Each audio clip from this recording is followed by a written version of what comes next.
एक छोटा लड़का रास्ते पर एक कुल्हाड़ी पाता है और पास खड़े एक बड़े पेड़ पर जाकर एक ही वार में काट देता है। उसी पल सुनहरी रोशनी चमकती है और वह 100 साल पुराना पेड़ जोर से गिर जाता है। यह नजारा पूरे इलाके के लोगों को हैरान कर देता है। वहाँ मौजूद माहिर लोहार तुरंत समझ जाते हैं कि यह कुल्हाड़ी साधारण नहीं है। अपनी शंका दूर करने के लिए एक औरत अपनी बनाई हुई तलवार निकालती है और उस कुल्हाड़ी पर वार करती है, लेकिन उसकी सबसे कीमती तलवार 2 टुकड़ों में टूट जाती है। जब उससे पूछा गया कि यह कुल्हाड़ी कहाँ से आई, तो लड़का कहता है, मुझे नहीं पता, मेरी दादी ने इसे रास्ते से उठाया था। औरत को तुरंत एहसास होता है कि यह कुल्हाड़ी किसी ने गलती से खराब बनाकर फेंक दी थी, लेकिन इसमें छिपी ताकत असाधारण थी। उसे पुराने किस्से याद आते हैं, दुनिया के सबसे महान हथियार बनाने वाले उस रहस्यमयी व्यक्ति की, जिसे कभी कोई नहीं ढूंढ पाया। यही वजह थी कि वह मिंगजियान शानजुआंग नाम की जगह पर आई थी, क्योंकि कहा जाता था कि वही व्यक्ति अब वहाँ छिपकर एक साधारण लोहार की जिंदगी जी रहा है। वह रोजमर्रा के लोगों के लिए खेती और कामकाज में काम आने वाले औजार बनाता था, और यही कुल्हाड़ी उसी के बनाए हुए खराब सामान में से एक थी।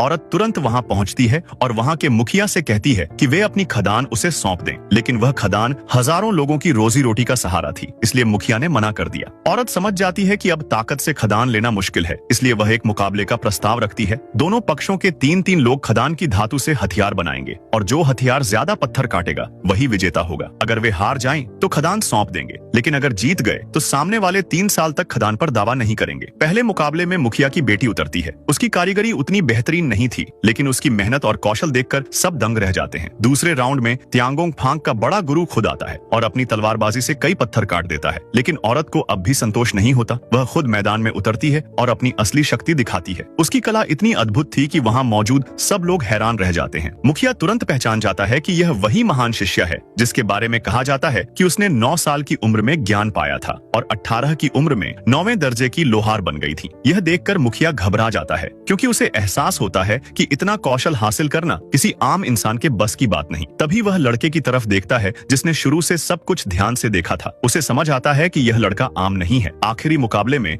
वह लड़का आगे बढ़ता है। वह गांव के लोगों की रोजी रोटी और मुखिया के उपकार का ख्याल रखते हुए अपनी असली ताकत दिखाने का फैसला करता है। तभी आसमान में बिजली जैसी चमक और गड़गड़ाहट होती है। आग की लपटों में उसकी हथौड़ी चमक उठती है और उसकी एक ही चोट में ऐसा असर होता है कि वहाँ मौजूद हर कोई दंग रह जाता है।